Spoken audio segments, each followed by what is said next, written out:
Vamos falar sobre as enchentes na Bahia. Subiu para 21 o número de mortos e 358 pessoas ficaram feridas em decorrência das fortes chuvas que atingem a Bahia. Houve a confirmação ontem da morte de um jovem de 19 anos que, ao tentar atravessar uma enxurrada, se afogou. 77 mil pessoas tiveram que deixar suas casas, dessas, 34.163 estão desabrigadas. No total, 470 mil pessoas foram afetadas por essa catástrofe. Já são 136 cidades em situação de emergência, ou seja, 30% dos municípios baianos. Os dados são da Defesa Civil. A gente vai falar sobre essa tragédia com o Moisés Borges, ele que é biólogo com especialização em energia e sociedade no capitalismo contemporâneo pela Universidade Federal do Rio de Janeiro, ele que é militante do movimento dos atingidos por barragens, o MAB. Olá, Moisés, bom dia, seja bem-vindo. Bom dia, Marilu, bom dia a todos os nossos ouvintes e telespectadores que nos acompanham do TVT, Jornal Brasil de Fato, Rádio Brasil Atual. Um prazer estar aqui com vocês para a gente fazer esse bate-papo. Moisés, enquanto a gente vê na televisão, né, e nas redes sociais a tragédia, né, que atinge aí os moradores dos estados da Bahia, Minas Gerais, Goiás, Tocantins, com mortos, desabrigados, feridos, casas desabando, né, são várias as imagens que a gente está acompanhando, principalmente pelas redes sociais. Enquanto isso acontece, né, o Bolsonaro parece viver num mundo paralelo, né, curtindo aí suas férias, passeando com a sua motocática lá na praia de Itaguaçu, em São Francisco do Sul, lá em Santa Catarina, e diz que espera não precisar retornar antes do Réveillon, né? Então ele está curtindo as suas férias. Qual deveria ser, na sua opinião, Moisés, a postura, o papel de um presidente da República diante de tragédias como essas, né, que a gente está vendo aqui no Brasil? De fato, Marilu, para nós, assim, primeiro, assim, é uma indignação muito grande, né? Você vê um presidente que pouco se importa com seu povo, e ficou muito claro isso durante toda a pandemia, né, que nós sofremos aí, né, há dados aí das universidades que dizem que pelo menos 40% das mortes ocorridas do Covid poderiam ter sido evitadas, e mais uma vez a gente vê que essa postura, né, genocida mesmo desse presidente agora se realiza mais uma vez com o estado da Bahia, né. Eu não tenho dúvida que se fosse um outro estado aliado a ele, talvez ele até poderia estar fazendo diferente, mas como ele tenta, né, sempre politizar tudo, ele acaba gerando esse tipo de situação. Inclusive, ontem, né, o governo federal liberou, para ver o tamanho dos absurdos, o governo federal liberou apenas 200 milhões de reais para atender a questão da tragédia no estado da Bahia. Nós já temos mais de 400 mil atingidos pelas chuvas. Fazendo um cálculo rápido, se a gente for dividir esses 200 milhões para os 400 mil habitantes, não dá 500 reais por pessoa, não paga um aluguel. Então, assim, é um descaso que a gente acompanha extraordinário, assim, né? Então, a postura do presidente teria que ser firme, né? Teria que estar junto ao povo, acompanhando de perto os acontecimentos. Ele até hoje não movimentou as Forças Armadas, o Exército fica dentro dos quartéis, a gente precisando de pessoas para fazer campanha de solidariedade, equipamentos, caminhonetes, helicópteros, nada disso está sendo colocado à disposição, Marilu, pelo governo federal. Então, todo o esforço é feito pelas prefeituras, pelo governo do estado e as pessoas, e os movimentos sociais que têm se solidarizado, feito sua parte, mas a gente vê que ainda, diante da tragédia, é muito insuficiente ainda, e o governo federal precisaria estar mais ativo nesse momento, ao invés de estar comendo picanha e andando de jet ski na praia. Exato, e Moisés, como você falou, né, o Bolsonaro editou aí uma medida provisória, né, para liberar 200 milhões de reais, né, para a reconstrução aí de rodovias prejudicadas aí pelas chuvas, sendo 80 milhões para o Nordeste, né, o governador da Bahia, o Rui Costa, do PT, ele disse que esse dinheiro é insuficiente, né, para a recuperação aí de estradas federais no estado, e que a Bahia vive aí os efeitos mais intensos das enchentes, né, é realmente procedente esse apelo do governador baiano, mas como você disse, já adiantou, existe aí a politização, né, dessa questão. Sim, com certeza. A gente vê assim, né, que para se ter uma ideia, há municípios aqui na Bahia que o território do município, 80% está debaixo d'água. Então, o que significa 200 milhões para recompor um município inteiro? E não é só a parte estrutural do município, né, que são os prédios, pontes, asfalto, mas é a vida das pessoas. Você tem que recompor economicamente o município, você tem que fazer não só a questão humanitária, né, que é a questão de cesta básica, higiene pessoal, tudo isso, mas você já tem que pensar no futuro, vai ter que reconstruir casas, né, a gente ainda não sabe o déficit de moradias que nós temos, e vai ter, eles virão, né, e como é que você recompõe, inclusive, o lado emocional dessas famílias, tem que estar de imediato uma equipe de psicólogos acompanhando essas famílias. Então, assim, são tantas arestas, né, que tantas aberturas que há, e que você vê que não há iniciativa do governo federal para isso. Esses 200 milhões vamos dizer assim, né, é para inglês ver, né, porque você coloca um recurso que, de fato, e ainda tem essa coisa que parte do recurso tem que ser para rodovias federais. Então, veja, uma rodovia federal, uma rodovia não vai menos de 80 milhões, uma rodovia. A gente tem várias rodovias federais aqui que cortam o estado da Bahia. Então, assim, é quase uma brincadeira, né, que ele está fazendo com a vida das pessoas, rindo da cara das pessoas, do povo aqui do Nordeste, da Bahia, diante de uma situação de calamidade que a gente vive, né. Eu realmente, assim, até quando a gente diz de politizar, né, até quando a gente tem governos de direita, os governos de direita são, inclusive, um pouco mais sensíveis a situações como essa. A gente pode dar até o exemplo, com muita tranquilidade, ali de Salvador, que é DEM, que ainda assim, com todos os seus problemas, tem ainda uma iniciativa. Agora, um governo neofascista, ele não tem um pingo de solidariedade, entende? E ainda assim, o ACM está deixando um monte de gente fora, né? O governo do DEM ali, também está tendo muito problema em Salvador. Mas, assim, isso que a gente diz de politizar, né? Esse momento não é de falar se você está no partido A ou B. O mais importante é a vida das pessoas. E a questão política se decide nas eleições. Então, assim, né, é muito revoltante o que está acontecendo no nosso país com esse presidente que só pensa em si, né, e no seu gado aí que fica correndo atrás dele. Agora, Moisés, tem risco aí de novas enchentes, né? Pelo menos o que a gente está lendo aqui em 4 municípios, na região do sul do estado. O Corpo de Bombeiros já fez esse alerta, né? Itambé, Canavieiras, Mascote e Cândido Salles, né? Que podem ser atingidas pela abertura de comportas de uma barragem de Minas Gerais. Eu quero que você fale sobre esse perigo, sobre essa questão das barragens, que é um ponto bastante sensível, que vocês têm alertado sempre, e as autoridades acabam não fazendo o que deve ser feito, né? Exatamente, Marilu.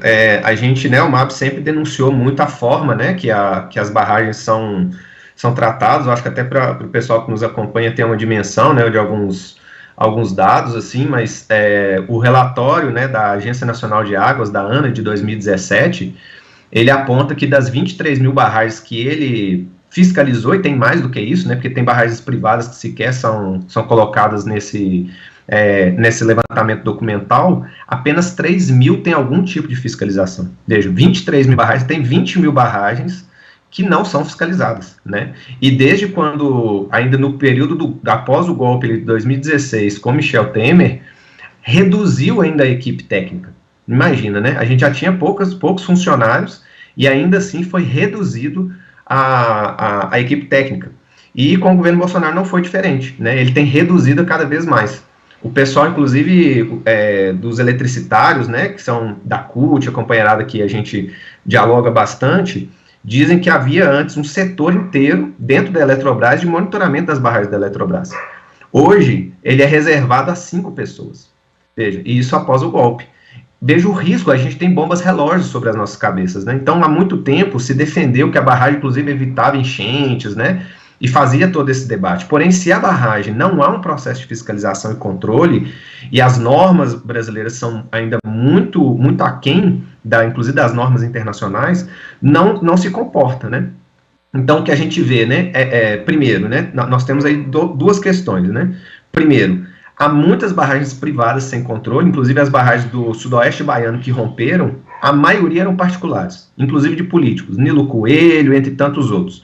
Eles não fiscalizam, não passam documentação, a barragem se rompe, e quem é que fiscaliza isso, né? Então, há uma gama de barragens particulares que ninguém responde por elas, né? Então, esse é um primeiro ponto crítico, e que por isso também vai gerando, porque muitas pessoas acham que apenas barragens grandes, né, como a gente viu em Brumadinho, Mariana, que rompem, que causam grandes transtornos. Mas você tem barragens, às vezes, de 7 metros, que alaga, como aconteceu já em Coronel João Sá, Pedro Alexandre, é uma barragem de, se não me engano, de 10 metros, que não entra nos padrões de fiscalização, e deixaram 15 mil habitantes inundados. Veja, uma barragem de 15 metros, que teoricamente não está sobre os critérios, né, da barragem. Segundo problema que nós temos com a questão das barragens, das grandes barragens, é essa questão das iniciativas privadas. Então, a gente vê muitas, por exemplo, hidrelétricas ou barragens de mineração, né, como a gente viu também mais recentemente, que acumulam o máximo, no caso da hidrelétrica, acumular o máximo de água, que a gente acompanha, agora estamos muito preocupados ali, Marilu, com Pedra do Cavalo, que é a segunda maior barragem do estado da Bahia. Ela não corre risco de rompimento, é uma barragem bem estruturada, está sob responsabilidade do Votorantim, porém, eles acumulam essa quantidade de água até o máximo que eles podem para gerar energia e gerar lucros. Detalhe que a nossa energia não abaixa com isso, pelo contrário, só aumenta, né? E quando não suporta mais, eles abrem a comporta de uma vez. Nós estamos com mais de 1.500 metros cúbicos por segundo saindo das comportas. E a água entra na casa das pessoas. E não há defesa civil no município, não há um plano de contingenciamento, não há área de autossalvamento no município de São Félix e Cachoeira, no Recôncavo Baiano, que é a obrigação da barragem, que é a obrigação da Votorantim. Então, veja, não necessariamente tem que ser um rompimento de barragem, mas essas aberturas, né, de comportas, como foi agora em Minas Gerais, no Rio Pardo, né, na barragem de Machado Mineiro, elas vêm com um volume que é incontrolável, né, e os municípios não estão... não tem estrutura para receber as pessoas, são alojamentos improvisados, né, há toda uma... Então nós precisamos de rever essa lógica, né, de construção de barragens, enchentes, né, e isso tem que ser em diálogo permanente com as famílias atingidas e com os agentes locais, né, comunidades, lideranças, prefeituras, porque elas são as mais interessadas nesse processo como um todo. Exato. Agora, a gente está vendo que as autoridades, entre aspas, né, do governo federal, dizem que precisamos de tempo para avaliar, a gente precisa ter informes, né, que foi citado esse termo, precisamos de informes para saber exatamente a proporção, para depois atuar. Quer dizer, realmente as pessoas que estão sofrendo ali na pele e ouvem uma declaração dessas, né, de ministros do governo Bolsonaro, devem se sentir bastante revoltadas, né, como nós aqui, que não estamos sendo atingidos, né, diretamente, mas a gente tem essa solidariedade, não é isso? É preciso ter a empatia nesse ponto, né, Moisés? Exatamente, Marilu, eu acho que essa palavra... A gente tem que revisitá-la muito, né? Empatia, né? Assim, o quanto que esse governo não tem empatia nenhuma pelo ser humano, né? Ele realmente vai se tornando um monstro, os seus seguidores a mesma coisa, assim, né? E aí a gente tem que, inclusive, parabenizar também quem faz. Então, o governo Rui Costa está dando um exemplo, né, de como atuar, e ele não espera boletim. As prefeituras não esperam boletim para agir. E a gente tem que parabenizar as prefeituras do estado da Bahia. Nós estamos com mais de 136, se eu não me engano, municípios que estão em estado de emergência. Não dá para esperar um boletim. Você tem que botar em campo a sua equipe, trabalhar. Tanto as Forças Armadas, elas sabem o que fazer. A Defesa Civil sabe o que fazer. Elas são preparadas e capacitadas para isso. Elas fazem cursos cotidianos, inclusive internacionais. Então não é uma questão de falta de informação. É uma questão de falta de vontade política de fazer. O governo Rui Costa, quando teve as primeiras chuvas, ele já colocou toda a Defesa Civil em alerta, inclusive municípios que estavam questionando se colocavam ou não em emergência, ele pressionou para que entrasse em estado de emergência até para ter essa questão de liberação de recursos. Olha, não tenho dúvidas. Se o estado é grave, coloque em estado de emergência, vamos assinar o decreto e vamos avançar como precisa ser feito. Então, momentos como esse, a gente aprendeu muito isso, Marilu, lá nos crimes ali de Mariana e Brumadinho, que o tempo é fundamental. Quanto antes se iniciar a agir, melhores os resultados você vai ter para a população, né, para acolher essas famílias, atender as necessidades básicas e já começar a pensar processo de reestruturação econômica, social desses municípios. Porque com tudo isso vem mais coisa, né? Nós temos, por exemplo, locais que, às vezes, os moradores, as comunidades não sofrem tanto com o alagamento, mas sofrem com a chikungunya, né? Sofre com problemas de falta de saneamento básico. Então, veja, um problema vai puxando o outro. Então, a gente precisa realmente de ter políticas positivas nesse momento e rápidas, né? Muito rápidas. Não dá para aguardar o mundo acabar para agir. Moisés, a gente agradece aqui a sua participação, muitíssimo obrigada. que a gente tenha esperança em 2022, né? Sempre estou citando aqui Paulo Freire, esperançar é preciso, né? Falar sobre esse verbo, né, que é tão forte. E muito obrigada, e vamos continuar em contato ainda nos próximos dias, tá bem, Moisés?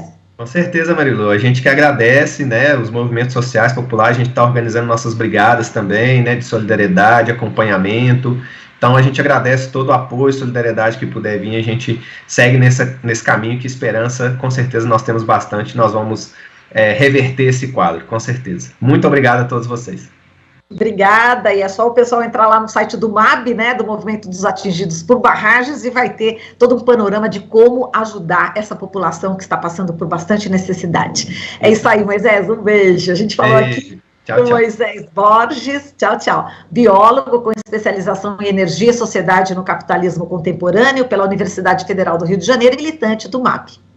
Você está ouvindo Jornal Brasil Atual. As notícias que os outros não dão.